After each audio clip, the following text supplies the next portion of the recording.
Hello everyone, welcome to the Woodland. Apologies we're a few minutes late starting the call today. We've had some technical problems, but we're all here now. It's a bright and breezy Monday afternoon here in the Woodland, and we're really looking forward to spending the next hour in the company of a fantastic group of people who will be discussing cognitive therapies for depression. This Elf Campfire is brought to you, as always, by the Mental Health and the National Health Service, but also this month it's a collaborative effort that we're running with the National Institute for Health Research Dissemination Centre.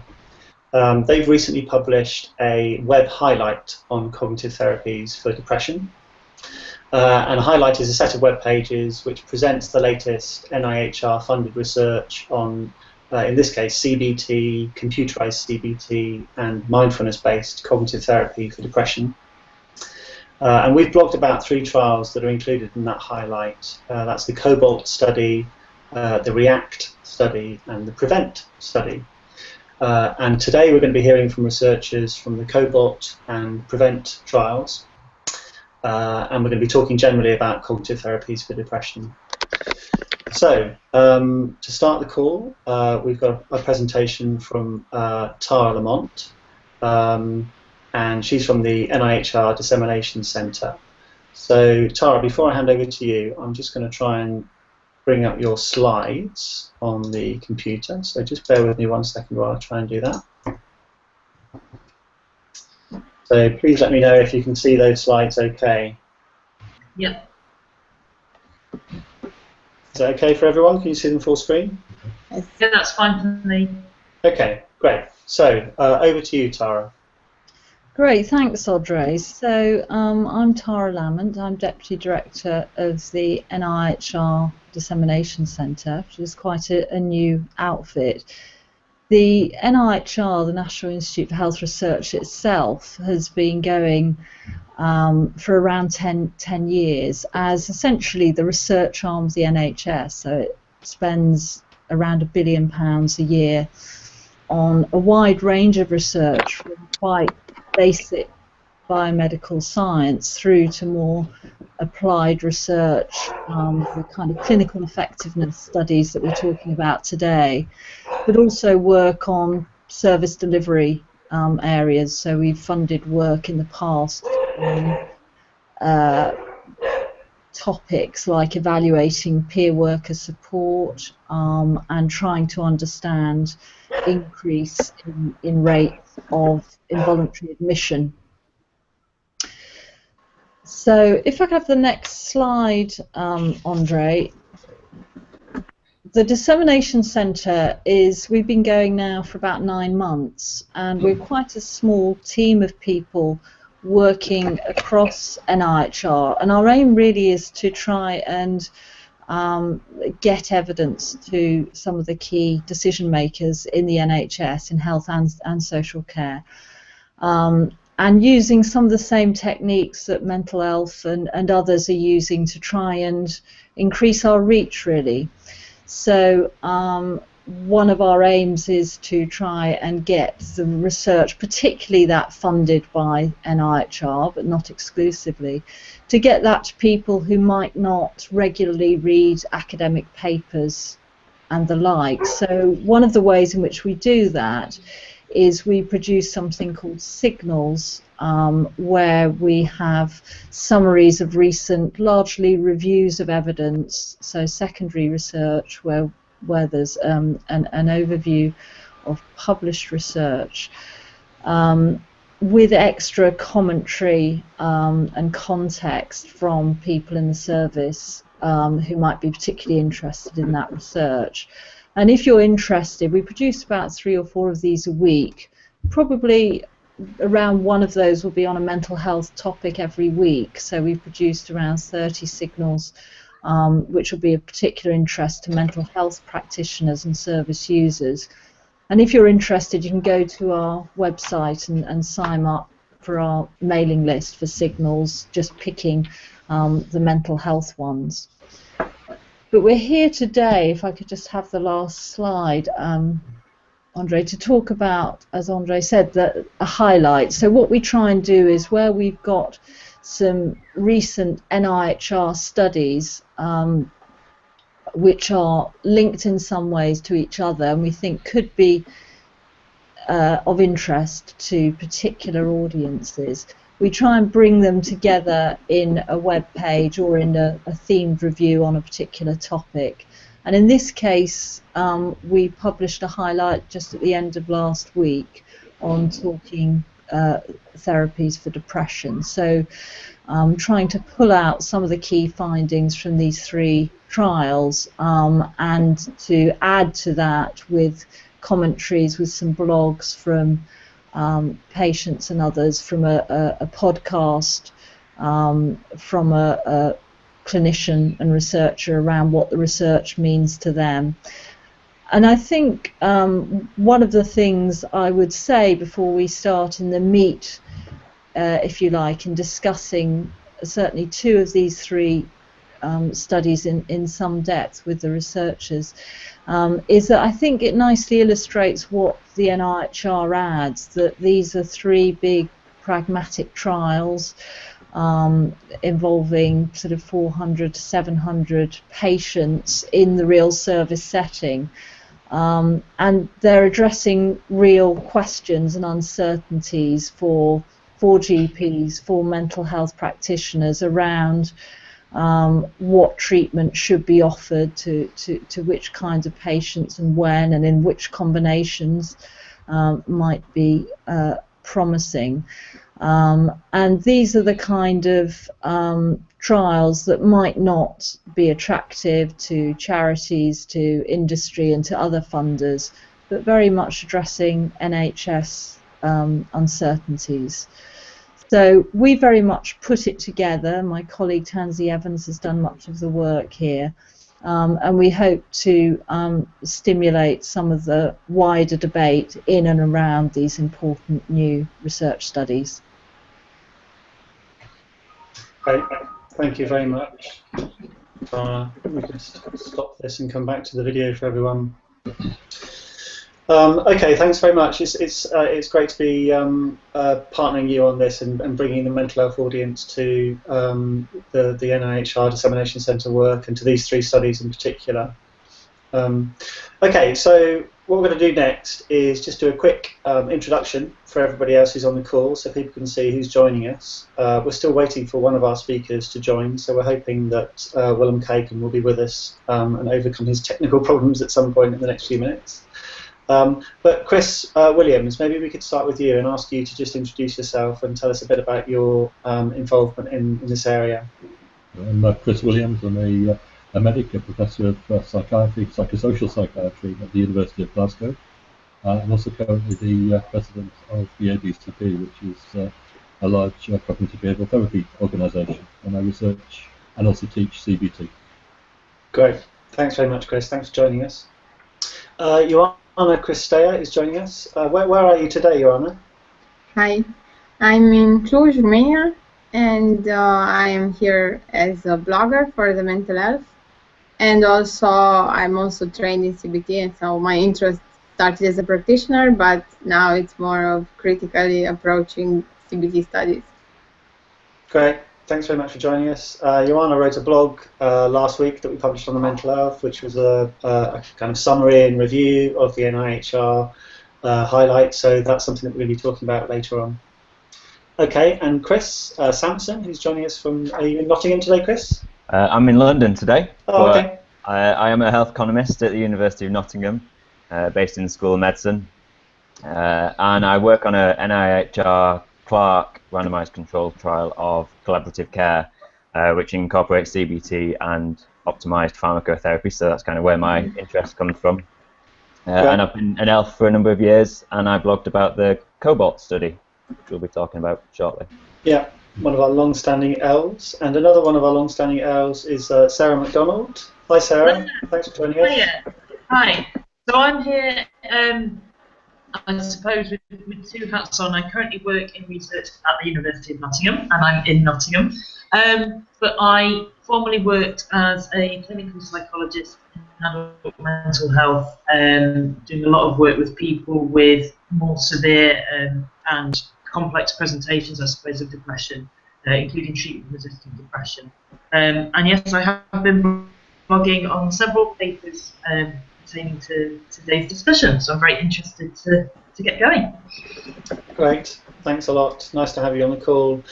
So I've got a message saying that Willem is really struggling to get in, so I suspect that he may not be able to join the campfire, but hopefully those problems will be solved. But yeah, we will continue with the program and talk about CoBalT first of all, and then see how we get on as the hour unfolds. So Chris, I'm going to hand over to you first. I'll just bring your slides up and then pass over to you to speak. Okay, thank you.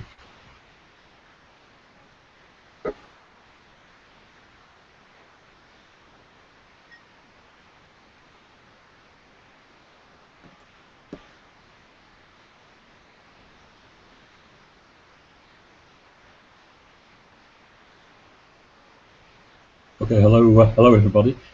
This presentation is on behalf of a cast of thousands funded by NHR as part of this research with researchers in Bristol who led it, Nicola Wiles, who was the lead principal investigator, also William Koiken and others in Exeter, as well as colleagues Jill Morrison in Glasgow and Glyn Lewis, who's in London. It's looking at the long-term effectiveness and the cost-effectiveness, really importantly, of CBT, cognitive behavioural therapy, one of the most recommended talking therapies for treatment-resistant depression in primary care. And just by way of introduction to this, if we go to the background, please, on the next slide. Antidepressant medications very widely used for presentations with depression, but in national reviews, it's very much left as an open option what treatments are offered to people. And cognitive behavioural therapy is certainly one of a range of recommended treatments that can be offered when people have new episodes of depression, but also for severe and chronic depression that has been present for many, many months and having a really significant long-term impact on people. But we're particularly interested in this particular study on people who hadn't responded to antidepressant medication, because GPs in particular very often prescribe antidepressants, and we're interested to know what reasonable steps could be offered when people hadn't responded to an antidepressant they'd taken for 6 weeks or more. Again, just by way of background, cognitive behavioural therapy aims as one of the range of talking therapies to help people learn skills to both understand why they feel as they do, but also to better self-manage their mood. And this is teaching skills of self-management, how to identify upsetting thoughts, how to pick out responses that are going to be really helpful. There's a potential that the benefits of a CBT approach might live on beyond the end of therapy. These might be skills for life, or certainly skills that people can use when they need them further on in life. However, there's lots of questions about CBT. For example, does it work in the long term? So lots of studies have been quite short, for example. And certainly trials in this area of looking at the longer term impact of CBT very often just have 6-month or 12-month follow-ups. And also many of the studies to date have been quite small. So as a group, we're really thankful to NIHR as the key funder here to allow a larger study to really definitively address these questions. Also just highlight the cost effectiveness data have been lacking in this area to date. So if we move on please to the next slide, which looks at the objectives of the study. So we're looking at primary care, GP-based community patients with treatment-resistant depression. And we wanted to know whether adding in cognitive behavioural therapy, in addition to usual care that included antidepressants, was effective in reducing depressive symptoms and also improving quality of life over the longer term. And we wanted to follow people up to around 4 years, compared with usual care alone. I want to find out also if that strategy was cost effective, because one of the big issues currently in cognitive behavioural therapy is whether to offer expert-led CBT with longer sessions for quite a lot of weeks, or to have shorter cut-down versions of CBT. So on the next slide, please. So this study built on a previous research study, again NIHR funded, which was recruiting across the UK with 73 GP practices in Bristol and Exeter and Glasgow, and we recruited between 2008 and 2010 people aged between 18 and 75, who were known to be taking antidepressant medication for at least 6 weeks and hadn't got better, and had at least mild, moderate or severe levels of depression, as mentioned on the Beck Depression Inventory, which is one of the very commonly used measures for depression. It was a large study and randomised 469 people, and those randomised to receive the CBT intervention received between 12 and 18 sessions of individual face-to-face specialist CBT by a practitioner who had good training in CBT and used a manualised approach. It's actually based on Beck et al. 1979 CBT approach, plus Anne Garland and Richard Moore's treatment-resistant depression supplementary text as well.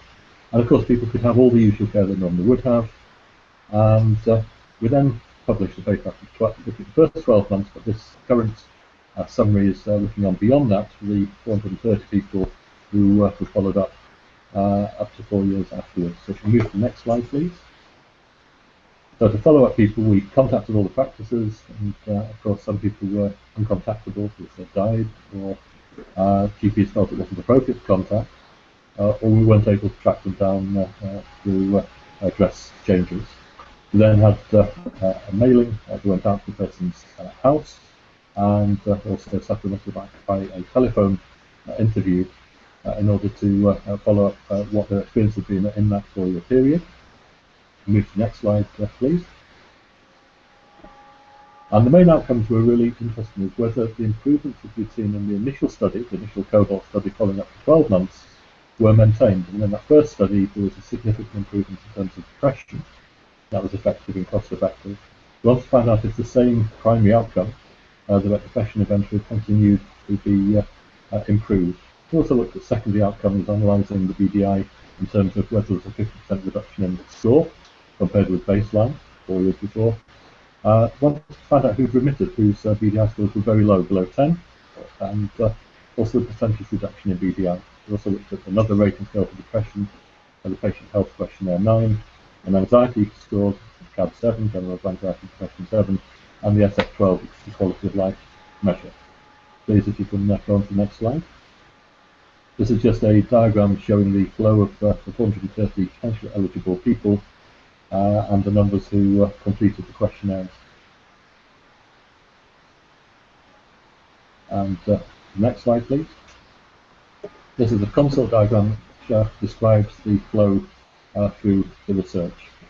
I'll let you have a look quickly at these figures, but it was pretty good follow-up at 46 months on average follow-up, 59% follow-up, slightly higher in the CBT group at 64% than the usual care group at 54%. And you can see the those who are missing are described on that CONSORT diagram. Let's move on please. So on average, we're following people up at 45.5 months, the median follow-up since randomisation, although you can see there's a wide range, and that's really reflecting the recruitment time for the initial study. And for those who had at least 12 sessions of CBT, it's over 100 people. It was just under 40 months of follow-up since the end of therapy. And on the next slide, please. The baseline characteristics, and this is important, people were very unwell in the severe range on the BPI-2 score at baseline, just over 30, and had been depressed for a duration of over 2 years, with 59% unwell for more than 2 years, and 24% had a severe depressive episode. And we see other descriptors describing other long-term conditions that people are experiencing at baseline on that slide. Please move on. And psychological therapy since that 12-month follow-up. Yes, I was going to say there's a bit missing there. Okay. Again, I'll let you have a look through this, but there's a description of who'd use any computerized CBT, whether anyone had received other counselling or talking therapies during this period between 12 months and the follow-up, whether they'd had any further CBT as well. And please move on to the next slide. And here are our results. You can see, if you remember, the baseline scores were around 30 on the BDI at baseline. These are the follow-ups on the lower part of this table. At 6 months, there was just under a 6 points improvement in mean BDI score. At 12 months, it's dropped to around 5. The 4 to 6 months is still a clinically meaningful and also statistically meaningful improvement at 3.6 points. Please move on. These are the figures for who achieved a 50% reduction, a halving in the BDI2 score compared with baseline. And you see the odds ratios summarised on the lower part of that slide. At 4 to 6 months, odds ratio of 2. And please move on again. And this one summarises another way of looking at the data, which is people whose score on the BDI2 had dropped so far. It was below the level of 10, defined in the study as remission. And again, the odds ratios are summarised on the lower part of that graph. 3.27 at 6 months, 3.27 at 12 months, and 1.77 at 4 to 6 months. We can please move on to the health economic perspective. It really matters not just whether things are effective, but whether they can be delivered in a cost-effective manner.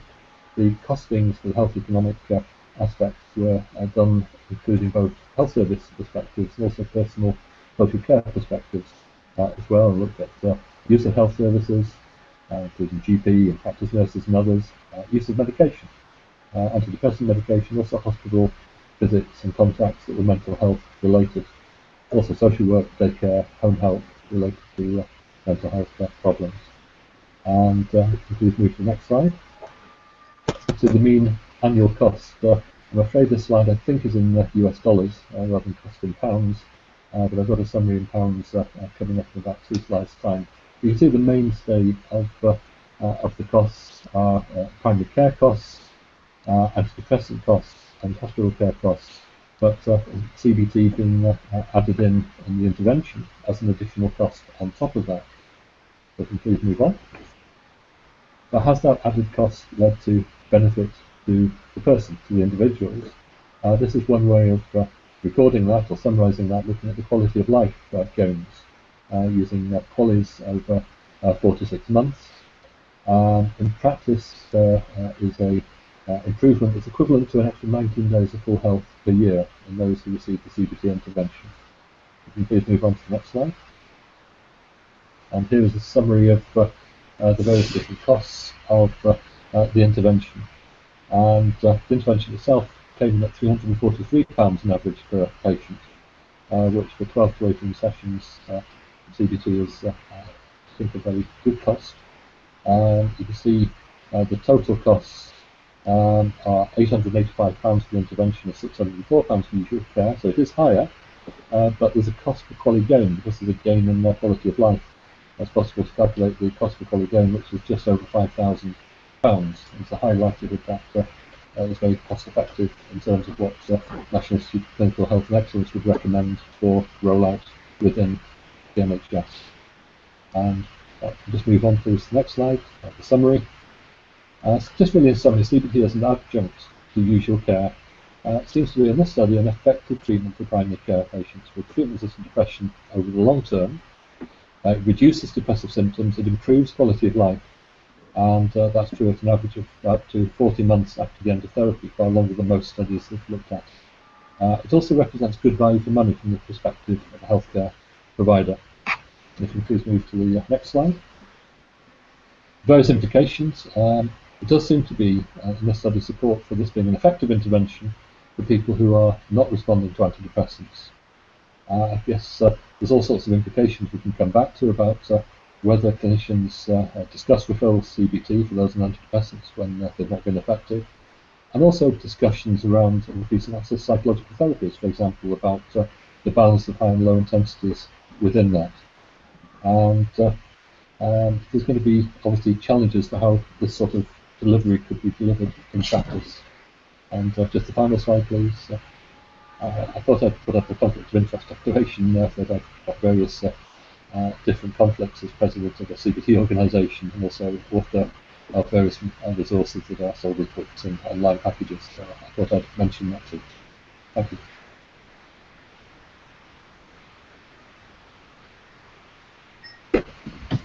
Great, thank you very much, Chris, for that presentation on CoBalT.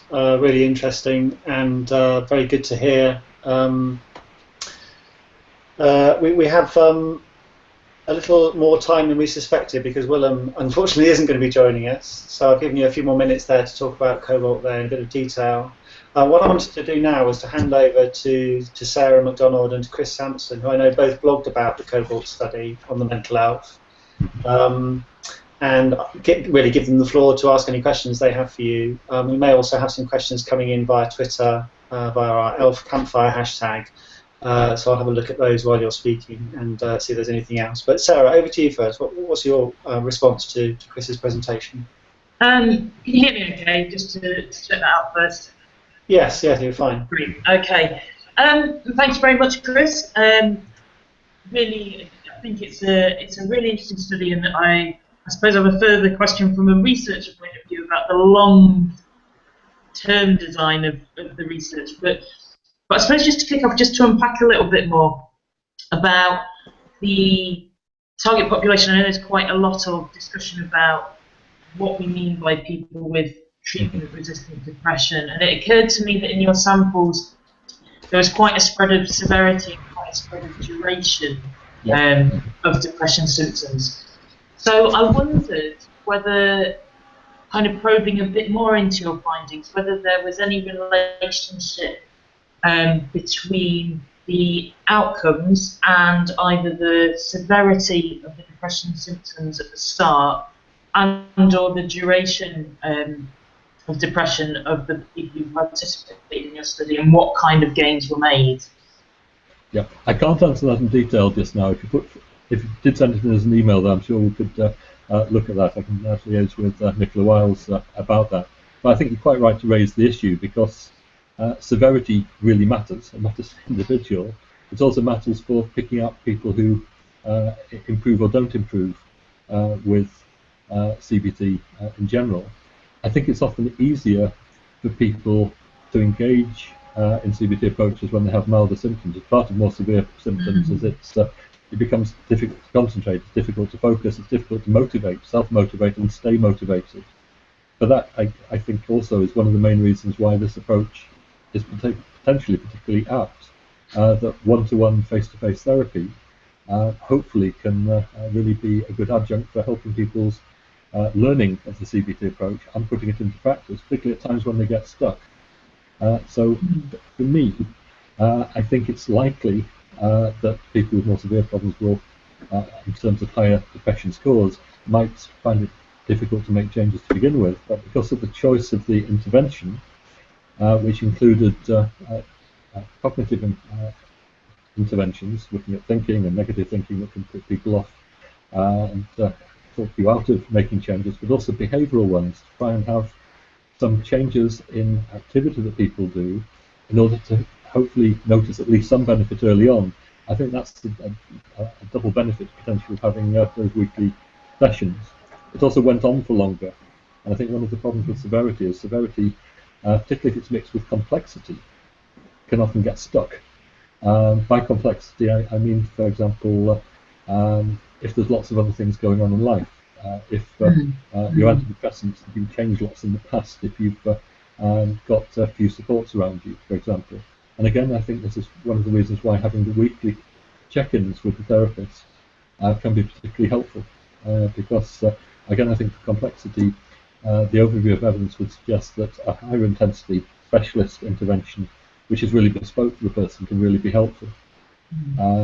So I haven't answered your question directly there, and I have to go back to the figures, and I'm afraid I can't give you the figures just now. But just with the clinical response to that, I think it's really designed for people with moderate and severe depression for this particular study, both of whom seemed to be improving, certainly as a larger group, in terms of their depressive symptoms in a way that was sustained. Yeah, no, that's helpful to think about. I think, I suppose the other interesting question alongside that is you've got the treatment as usual group, and there was improvement in that too, and whether it's the same people, in effect, people with similar presentations in both groups who are showing improvement, or if there's a particular group who seem to be able to improve the treatment as usual, and a slightly different group who seem to improve with the CBT. Because thinking about this as a clinician or as a GP, in terms of what treatment path you might assign people to, they are two different ways of looking at it. So it's quite a useful question clinically, I suppose, for the practitioners on the front line. I think it's really, really important. And of course, our treatment as usual is active treatment. So people would be having all the normal treatments that they would normally receive. So that would include antidepressants, it could be changes of antidepressants, it could be other referrals. There's a separate, more detailed health economic paper that looks at the follow-up of the original study, which describes in more detail the data, and I can certainly sort of send through the reference for that afterwards. It's, I think, unknown in general in CBT who does best though with CBT. I think it's a really important question, and there's lots of bland statements about psychological mindedness and things like this that have been put out over the years. But what does that mean in practice? Because I think the crucial thing is, does the person either want to work in this way or prepare to give it a go, and see if they can work some of the changes helpfully into their life. I think it's very difficult putting this down to wider demographic things, as saying certain age groups or certain education groups or certain whether you're in employment or not, or have supports around you or not. I think it's more complex than that. So I think often these things are down to individual levels, things about whether the individual wants to give it a go and feels able to with support. Okay, thank you. I think also that sorry, go on, Andre. No, I was just going to say there's a couple of questions coming in from Twitter, but do you want to follow up on that first and finish off? No, that's quite all right. Go ahead. Okay. So yeah, we've got a couple of points being made on Twitter. Maybe I'll just read these out, Chris, and then you can respond to them if you have a response to any of them. So a point about the follow-up and a big loss to follow-up in the study. Non-significant odds ratio at 6 months. And also a question, were there any differences in the effectiveness of CBT depending on the medication taken? So yeah, any response to any of those? The medication, that wasn't looked at. I think there's lots of, one of the things I think is really interesting about where medicine is today and where research is, I think is the idea of combining different research studies and data from different research studies. Is probably too small a sample to be able to pick out individual antidepressants about which ones might or might not be more effective. I think it would be underpowered to do that because there's likely to be a very wide range of tablets. But I think it certainly would be interesting whether the data sets from studies like CoBalT can get combined with other data sets to start to look at that. Things, for example, like the follow-up, the original CoBalT paper at 6 months and 12 months. Sorry, I should say that was 46 months. That's my. Sorry, there's two different studies. It's the original paper was on the first 12 months, and then there was the follow-up up to 46 months.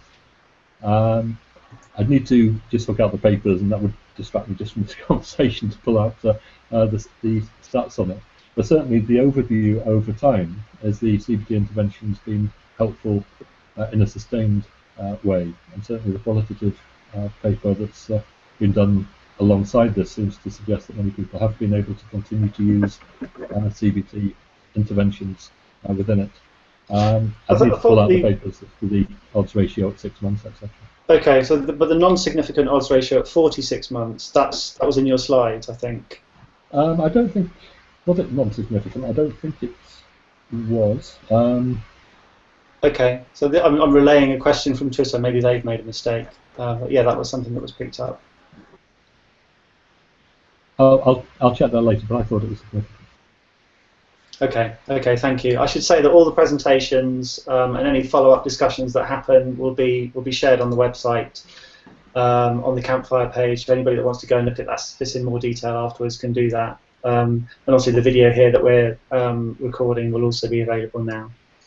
Okay, maybe I could ask Chris Sampson to come in now and to ask your questions, Chris, about the kind of economic aspects of this study. Yeah, well, I think when I blogged about the CoBalT study, I think it's the only blog post I've ever written for the National Health Service which wasn't critical in some way. It was quite complimentary of the cost effectiveness analysis, which was really good by the standards that we normally see in big RCTs like this. So the reporting was really good. So I don't really have any major criticisms in that respect. So that's good. So my main concern really when looking at the results is, I guess it's partly an economic issue, but it really relates to evaluating CBT as an add-on to usual care. This means that the effectiveness of treatment is not just a function of the efficacy of CBT, but also of the efficacy of usual care. Actually knowing what usual care is for this group of patients is not easy. But I guess my question is, how do you think changes in usual care, say in prescribing or just how people use services, what services people choose to use, how do you think these kinds of changes might impact on the effectiveness of CBT as an add-on therapy? Yeah. And I guess it's, of course, individual treatments will vary. What thresholds people have for changing antidepressants, for referring to psychology or other psychological therapy services, for talking therapy. All of these things will have an impact, and hopefully the usual care arm was described well in the health economic paper, describing what contacts people have had over time. It is incredibly difficult, but that's one of the benefits of having a large study with many hundreds of people in to begin with, is that you're wanting some of those varieties of usual care to, if you like, balance out through the randomization process. Yeah. That if there's particularly interested GPs interested and particularly focused on mental health, for example, you'd hope that over time, although we're not randomizing to GP level, it's randomizing the individual patient, these things will balance out across the two arms and neutralize or balance each other out. I think also kind of how things change over time is really important as well for an intervention like this, because when you look at the resource use, it's not a particularly costly intervention compared to lots of other things that are available. So that it's got that in its favour. But then we see that the benefits are kind of prolonged over several years, according to the CoBalT study. So what that means is you're looking at an upfront investment for benefits which are going to be spread over the long term, which is quite difficult to achieve when decision makers, policy makers, are very short-sighted. So it just highlights to me the importance really of knowing what services people are using, and if we can, for example, show that using CBT reduces use of other services, then those kind of arguments can really work in its favour. It seemed like some of those things came out of the CoBalT study. I mean, certainly it seemed to be effective and cost-effective, and when you supplement it also with the qualitative comments, I think it does seem to be really acceptable to people. Great. Okay, let's move on to Joanna Christea now and her summary of not just CoBalT but also the PREVENT and REACT trials that were featured in this NIHR highlight.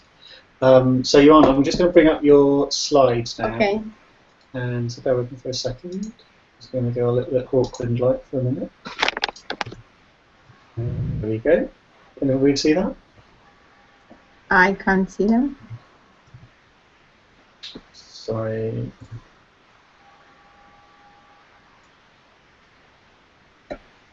There we go. Does that work for everyone? I don't see them, but it's fine. I have them. Can you hear me? Yes, we can hear you fine. Okay, then I will just, I don't know, I think I canceled something and I can't see anything now, but I will just look at my slides. Okay, so what I prepared is a quick overview of my blog. I will not insist on the CoBalT trial anymore because you already discussed about it. And if we just move to the slide, or maybe you did, to the slide on the REACT trial. Yes. So this is the largest study of a computerized CBT trial in a primary care setting, and its results proved, one, that it was no better than regular GP care. This was a CCBT with minimal support, and it was, as I said, delivered in a primary care setting. But then another notable outcome was a very high lack of adherence to CCBT. The majority of patients just did one session and high numbers dropped out.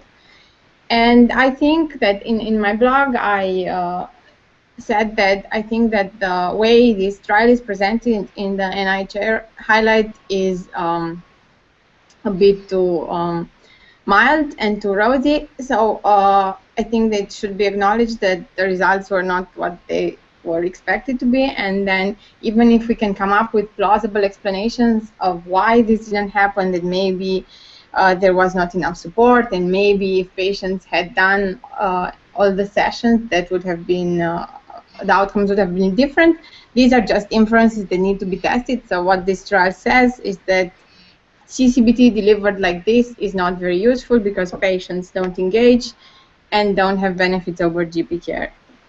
I will skip the part about the CoBalT trial because it was the object of the discussion till now. And sure. Moving on to the last trial, PREVENT. I have two slides here that I took from a presentation.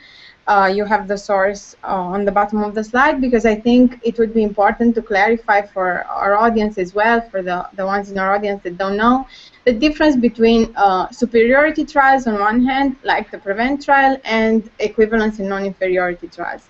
So proving efficacy can be tested in two ways. One would be to prove the superiority of a new treatment over another one, either placebo or an active treatment.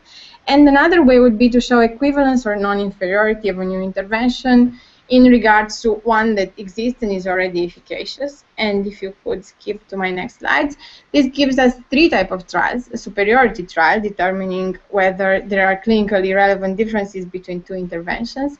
An equivalence trial, which would determine whether a new intervention is neither worse but nor better than another established one.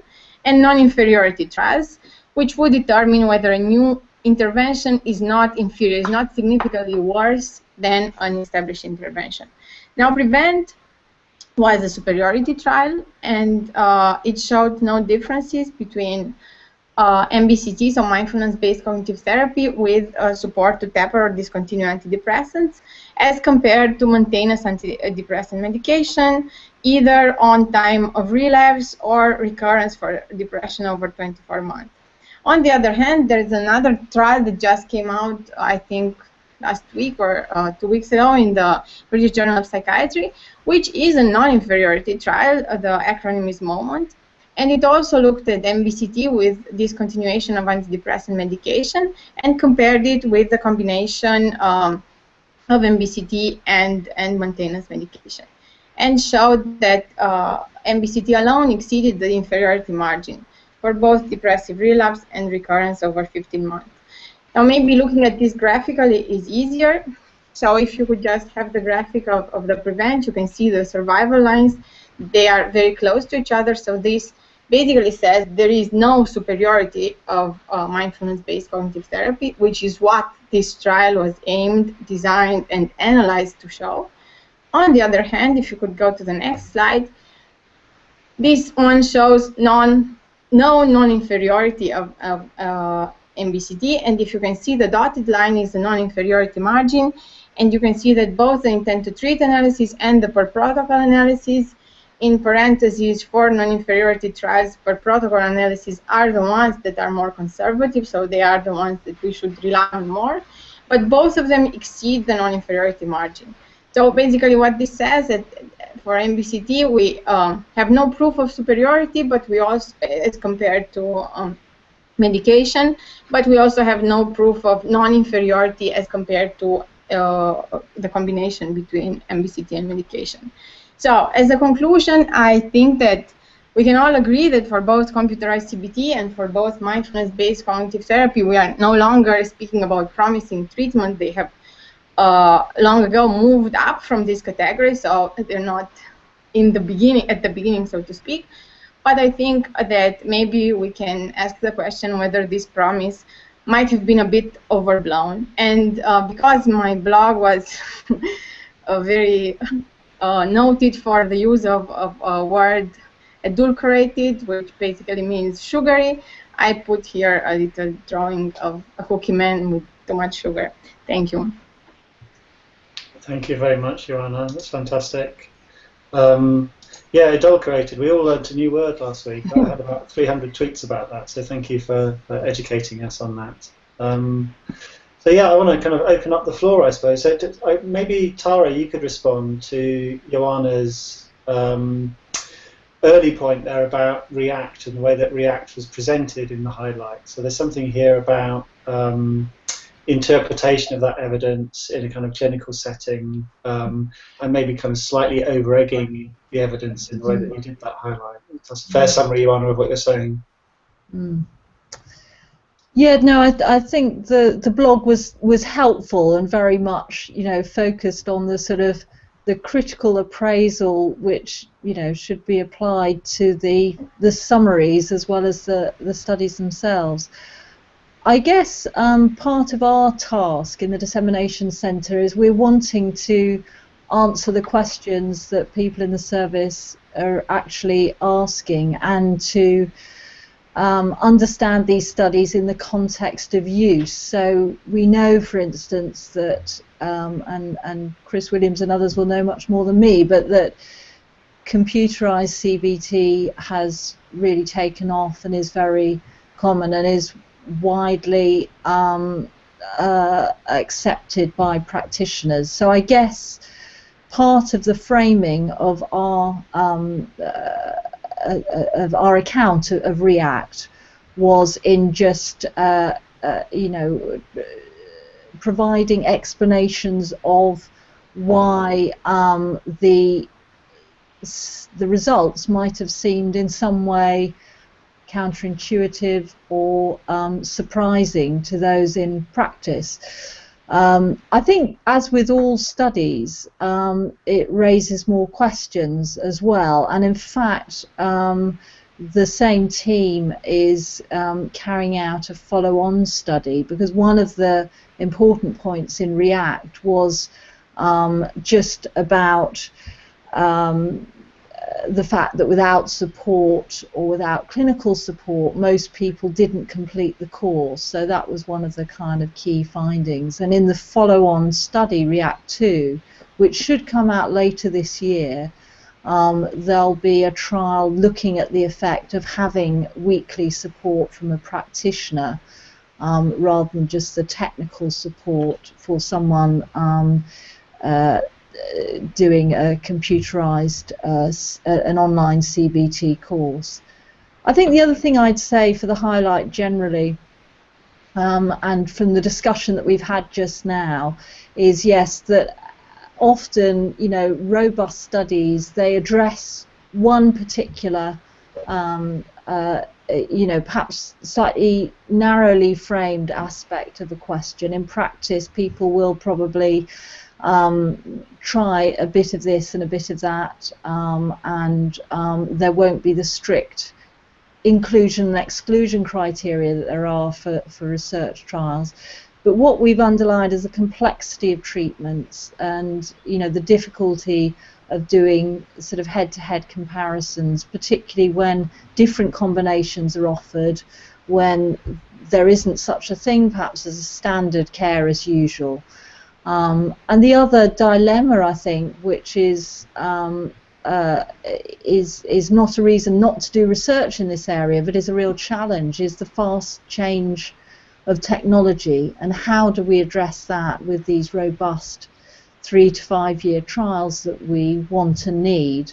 And certainly NIHR as a funding body is really grappling with that. So I think there's a lot of interesting discussion about how we can frame future research, but certainly in NIHR there's a lot of new studies which we hope to carry on sort of promoting, not just REACT 2, but there's, for instance, a suite of studies like COBRA coming up on behavioural activation, which will publish probably within the year, which will throw further light on you know, the area of treatments for depression.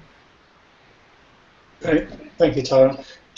So I guess I wanted to spend the last few minutes just trying to sort of take more of a top-level view of this.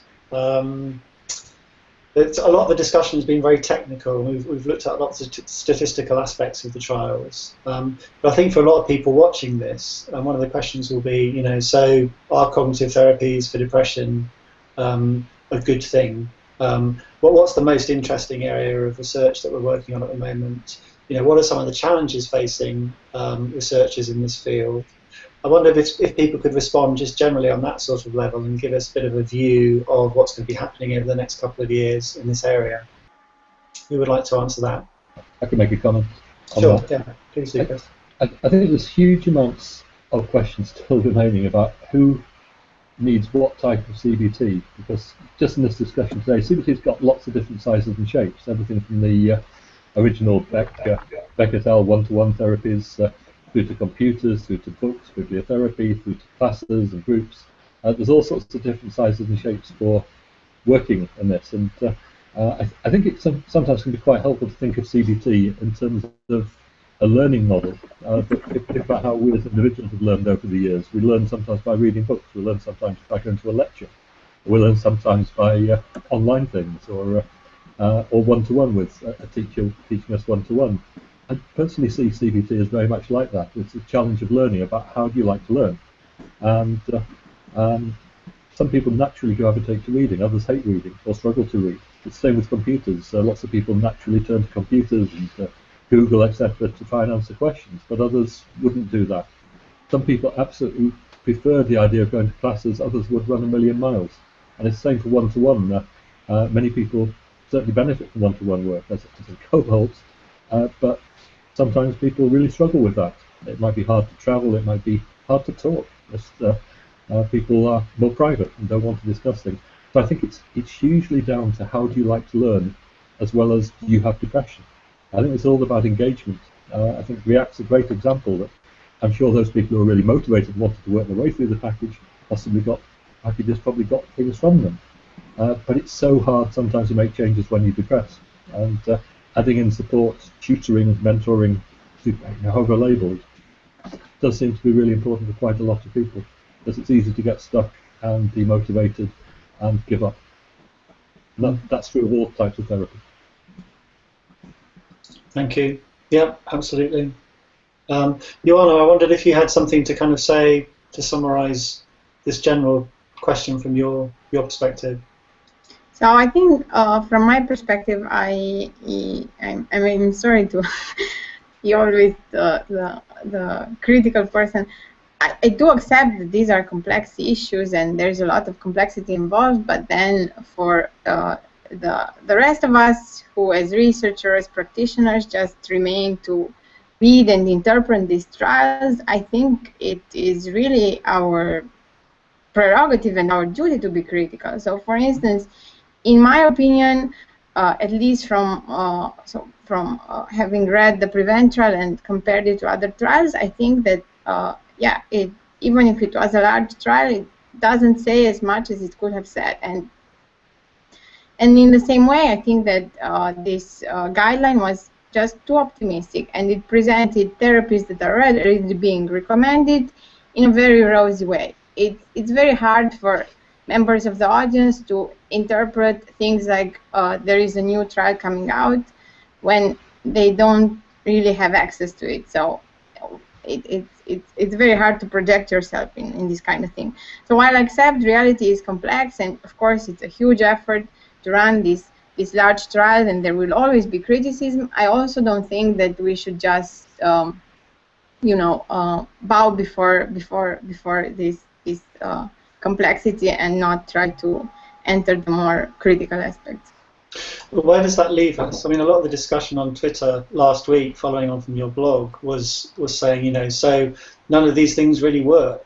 Antidepressants don't really work, and talking therapies don't really work very well, and mindfulness doesn't really work very well. Where does that leave people with treatment-resistant depression or recurrent depression? What's the kind of real-world analysis that we can make on that kind of evidence?